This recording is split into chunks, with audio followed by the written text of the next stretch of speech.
السلام عليكم ورحمة الله وبركاته. أهلا بكل حبايبي واخواتي ومتابعيني بالقناة. ازيكم عاملين ايه؟ يا رب تكونوا بخير وفي أحسن حال. النهاردة إن شاء الله هعمل معاكم معطر الملابس اللي هو الدوني بطريقة سهلة جدا وبسيطة، وهنعمله مع بعض. طبعا احنا هنعمله بمكونات هنشوفها مع بعض، والنتيجة هتكون زي ما احنا شايفين كده. دي النتيجة بتاعت معطر الملابس اللي هو الدوني بريحته المميزة، يعني زيه زي الجاهز بالظبط اهو زي ما شايفين كده.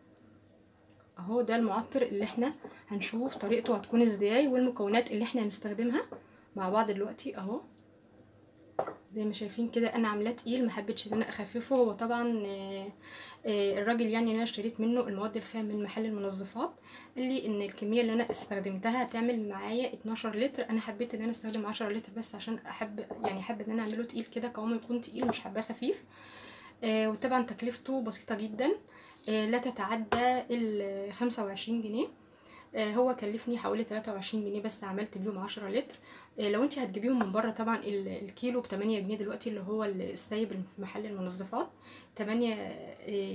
الكيلو ب 8 جنيه. طبعا احنا دلوقتي عاملين 10 لتر هيكلفوكي يعني لو جبتيهم من بره هيتكلفوا 80 جنيه. احنا عملناهم هنا ب 23 جنيه بس. فكرة جميلة جدا وطريقة حلوة.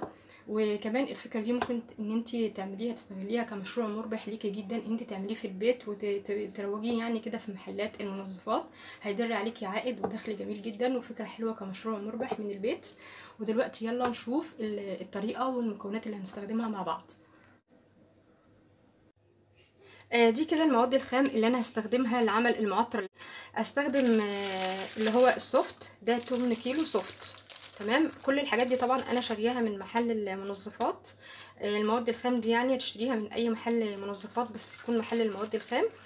هتجيبي 8 سوفت 8 كيلو سوفت اهو. وكمان هستخدم ده اللي هو بتاعه المعطر اللي هنعمله ده بجنيه بس. الحبه دول بجنيه يعني، بس هما كتير. بس طبعا اقل كميه وبيعها تكون بجنيه يعني. وكمان جبت الفورمالين ده، هستخدم الفورمالين اللي هو الماده الحافظه اللي هتحفظ لي المعطر. دول برضو بجنيه. ده الفورمالين الحبه دول بجنيه. اما بقى الريحه طبعا اللي انا هستخدمها دي اقل حاجه من ده 8 كيلو اللي هو المعطر يعني، دي اقل كميه بتتباع. ودي كانت التمن ده ب20 جنيه. يعني المواد الخام دي ما كلفتنيش اكتر حاجه يعني كلفني فيها هو المعطر ده، لان ده ب20 جنيه التمن، واقل حاجه مفيش اقل من كده. طبعا ده كلفني تقريبا كده 32 جنيه، لان السوفت ده 8 كيلو ب12 جنيه، واللون ده بجنيه، والفورمالين بجنيه. يبقى كده 12 و2 يبقى 14. وال20 جنيه بتاعت الريحه بتاعت الدوني اللي هي الريحه الاصليه للدوني دي ب20 جنيه. يعني هو التكلفه الاكتر بتبقى في الريحه دي. عايزه تستغني عنها عادي جدا، ممكن تستغني عنها، بس طبعا يفضل ان انت تستخدميها، لان هي اللي بتدي الريحه الاصليه للدوني يعني. بتديله الريحه كده وتخليه نفس الريحه للمعطر اللي هو اللي بنجيبه من بره يعني. كده دي التكلفه دي كلها كانت طبعا قلنا 12 وجنيه وجنيه 2 يبقى 14 و20 يبقى كده 34 جنيه. تمام. بس انا مش هستخدم الريحه دي كلها. ودلوقتي يلا عشان نشوف الطريقه مع بعض. دلوقتي طبعا دي المواد الخام اللي هستخدمها زي ما شفنا.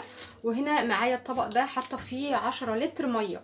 يعني المواد اللي هستخدمها دي هستخدمها على 10 لتر ميه. هو طبعا الراجل كان قايل لي ان انا استخدمها على 12 لتر، بس انا حابه ان انا اعمله مركز فهستخدم 10 لتر ميه. ودلوقتي هبتدي ان انا احط السوفت ده، هفتحه وهحطه في الميه كده بالشكل ده. دلوقتي بقى انا هحط السوفت ده كده. بسم الله الرحمن الرحيم. اهو هفتح الكيس وابتدي احطه في الميه اهو بالشكل ده. بسم الله الرحمن الرحيم اهو. ولازم اقلبه طبعا، لازم اقلبه كويس اهو. طبعا هتستخدمي اي معلقه قديمه عندك يعني كده، او اي عصايه قديمه عندك يعني تقلبي بيها كده، ما تكونيش عايزه تستخدميها تاني اهو. دي طبعا كانت معلقه عندي قديمه، فانا بعمل بيها الدوني على طول، مخصصاها يعني كده للدوني. زي ما شايفين كده هقلب كويس. هفضي الكيس كله اهو. ده 8 كيلو سوفت زي ما قلنا. لازم اثناء ما انت بتفضي كده لازم تدوبي كويس في الميه.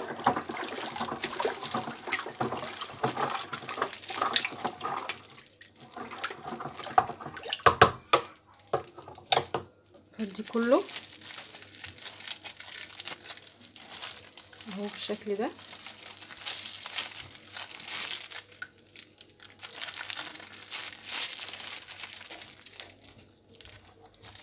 بس كده. وطبعا هقلب كويس جدا اهو.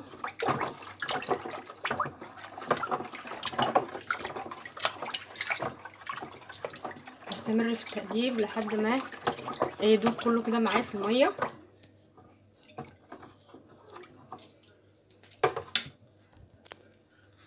تمام. وبعد ما دوبته كويس جدا هبتدي ان انا اضيف الفورمالين اللي هي الماده الحافظه دي اهو بالشكل ده كده، واقلب كويس برضو.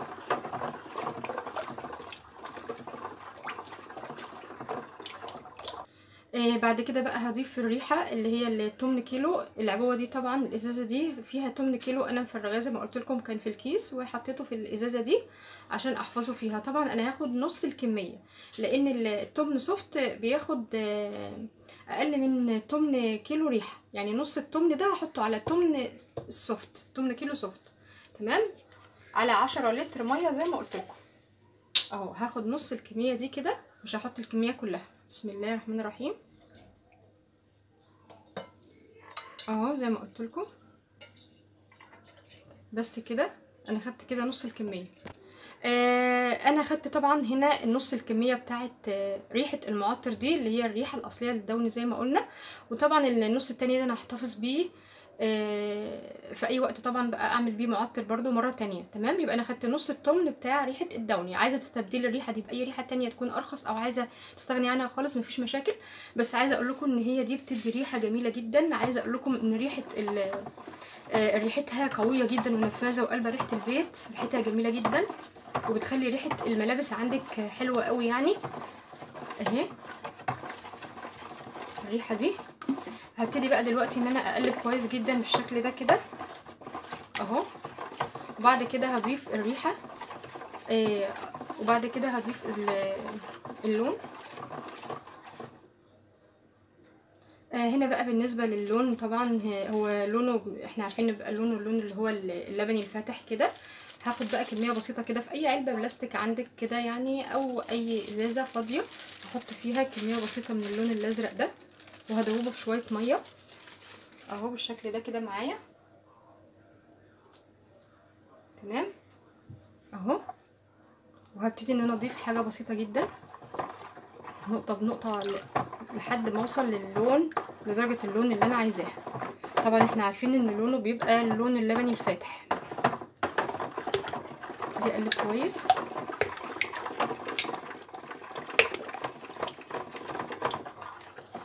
لحد ما اوصل للون اللي انا عايزاه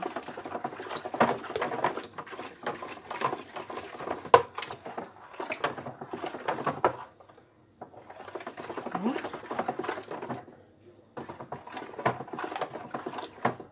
كده. اللون ده لونه حلو يعني كده. انا هكتفي بالكميه دي مش هحط الكميه دي كده. يبقى انا خدت كده يبقى انا خدت كميه بسيطه قوي من اللون الازرق ده، وبرده هشيل الكميه دي لحد ما اعوز استخدمها مره تانية تمام. ولازم اقلب فيه كويس جدا كده عشان التكتلات ديت تختفي معايا.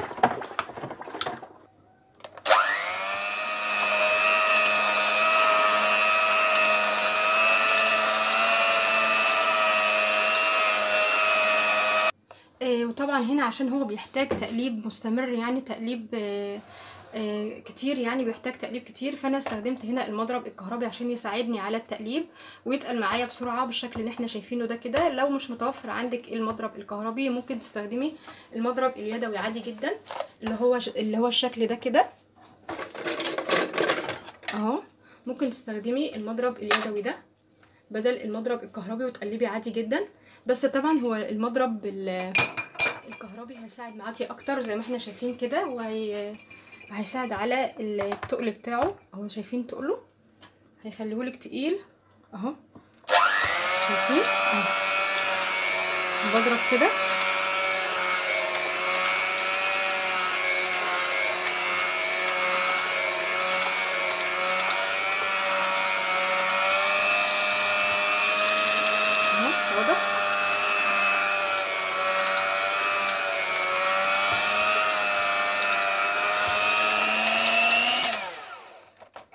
عشان يساعد على ان اوصل للقوام ده بسهوله.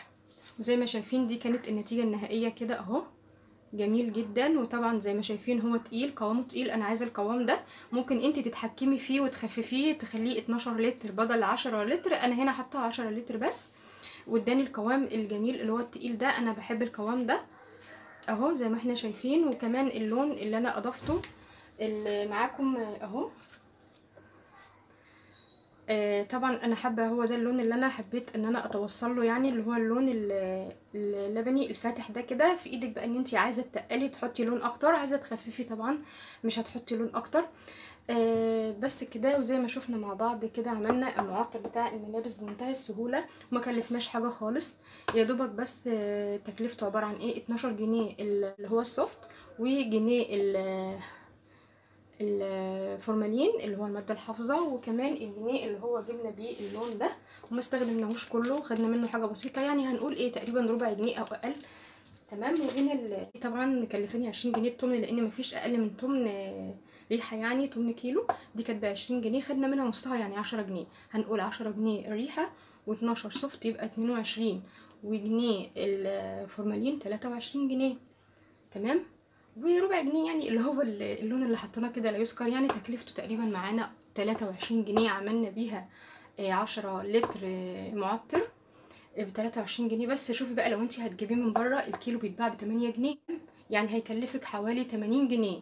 لا احنا عملناه في البيت ب 23 جنيه بس، وجميل جدا. ممكن برضو تستخدمي الفكره دي تعمليها كمشروع مربح ليكي، جميل جدا. وتعمليه هيبقى جميل جدا، يعني مشروع حلو ليكي وتعمليه في البيت. ممكن طبعا هتعملي الكميه دي بقى تبقى على قدك، او ممكن تحاولي تقللي براحتك، تقللي الكميه او تزودي. هتحتفظي بيها بقى عندك في البيت مده طويله، ما تخافيش خالص، لان احنا حاطين عليها ماده حافظه. ممكن تدي منها برضو لقرايبك او لاصحابك، تهدي بيها الناس يعني، وتوريهم بقى شطارتك في ان انت عامله المعطر ده في البيت بالشكل ده بكل سهوله زي ما احنا عملنا كده في البيت اهو. تمام. وزي ما قلت لكم لو حابين ان انتوا تخففوه خففوه برضو عادي، خلوه 12 لتر بدل 10 لتر. تمام. بالشكل ده كده زي ما احنا شايفين، جميل جدا اهو. وعايزه اقول لكم ريحته جميله جدا، قلبه ريحه الشقه. بتخلي لك ريحه الملابس جميله جدا لما تحطي طبعا عشان الملابس اهو. كميه كبيره جدا عملناها اهو. دلوقتي بقى انا هعبيها. وده كده شكل المعطر بعد ما حطيته في العبوات. والجيركن برضو عبيته فيه برضو، ده الجيركن ده بياخد 4 كيلو، ده جيركن صابون فاضي عندي حطيت فيه بياخد 4 كيلو اهو. وعبوه الدوني برضو الفاضيه دي حطيت فيها.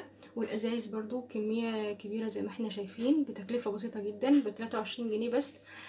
تقدري تعملي كميه كبيره 10 لتر من المعطر ملابس لو انت عايزاه تقيل. وممكن هتخففيه وتخليه 12 او 13 لتر عندك بتكلفه بسيطه جدا. وممكن برضو تستغلي الفكره دي ان انت تعمليها كمشروع مربح ليكي وتعمليه في البيت. وطبعا ممكن تبيعيه في محلات المنظفات، يكون مشروع حلو جدا ومربح بتكلفه بسيطه جدا، ونتيجته النهائيه مضمونه وجميل جدا، وريحته ما تفرقش خالص عن اللي بيتباع جاهز بره.